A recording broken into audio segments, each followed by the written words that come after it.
Children, how are you all? Hope you all are well and good. So today in this video we are going to recap a few points, a few important points from chapter number 1. Okay, so let's start. So children, the first point is that the computers are used at many places like homes, schools, banks, offices, hospitals and in scientific researches. So children, you should know the facts, the uses of computer in these various arenas. You should remember that. Okay. Next point is a computer works by taking input, processes it and then gives us the output. Of course, a computer works on an IPO cycle. Okay, I have explained this to you in my doubt clearing class that the computer always works in an IPO cycle. What is the IPO cycle? The input, process and the output cycle. We give input to the computer processes it and then gives us back the output. Okay, next point is the input devices. The input devices is used to provide data or instruction to the computer. Okay, various type of input devices are there like the keyboard, the mouse, the scanner, the microphone. All these are the input devices. So we use all these input devices to give input to the computer. We give input to the computer with the help of these input devices. Okay, next point is the CPU. The CPU is responsible for processing the data given by the user. Of course, the CPU is always responsible for processing the data because the CPU is the main brain of the computer. Okay, as the CPU is the main brain of the computer, it processes all the works which you give to the computer. So the CPU is a very important part of the computer. The full form of CPU is Central Processing Unit. Okay, remember this, the Central Processing Unit. Next is the output device. The output device is used to display the results of the processing. Suppose whatever the input you are giving to the computer, whatever the input you are putting inside the computer, those inputs are getting processed, and after getting processed it is shown to us, or we get the result of those processing through the output devices. The various types of output devices are available. Those some of them are monitor, the printer, the speakers, headphones. All these are the output devices through which we get output from the CPU after the processing. Okay, next is the devices such as the hard disk, CD, DVD and pen drive are used for storing and transferring data. Of course, in a hard disk, the hard disk is the main storage device of the computer. Okay, the hard disk is the main storage device of the computer. So whatever the work you do in a computer, you are painting something, you are typing something, or you are drawing something, or you are typing any assignment, whatever the work, whatever the work you are doing in the computer, that gets stored inside the hard disk. Okay, or you can also store a lot of data from outside inside the computer.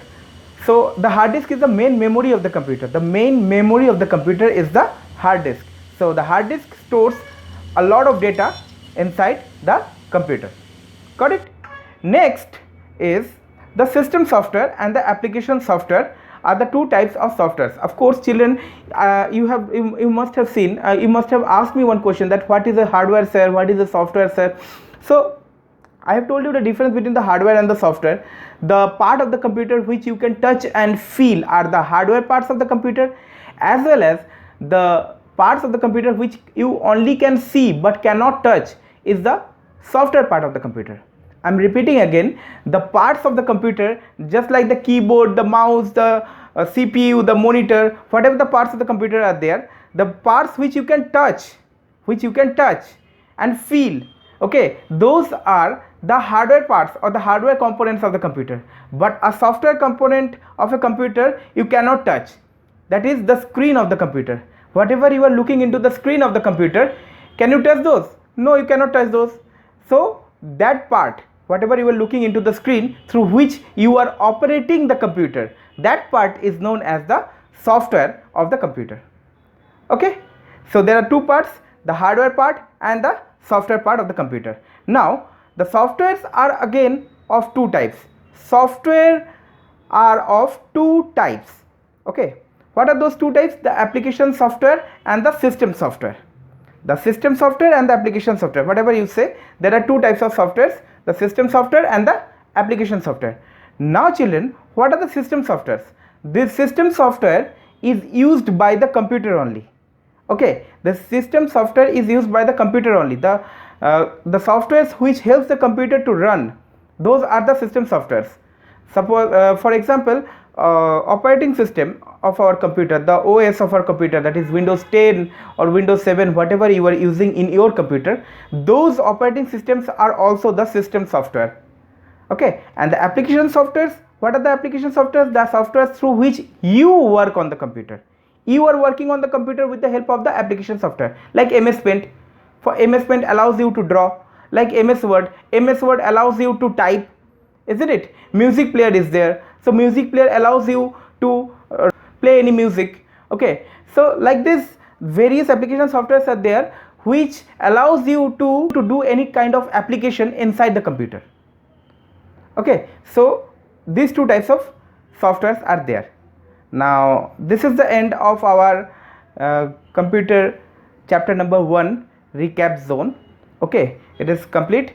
Now after this recap zone, one assessment zone is given to you. Okay, one assessment zone is given over there, so you must try this assessment zone at your home.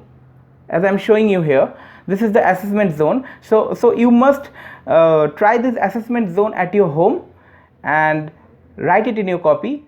In my next day, when I'll be putting the other video, I will give the answer key of this assessment zone to you. Okay, till then, thank you.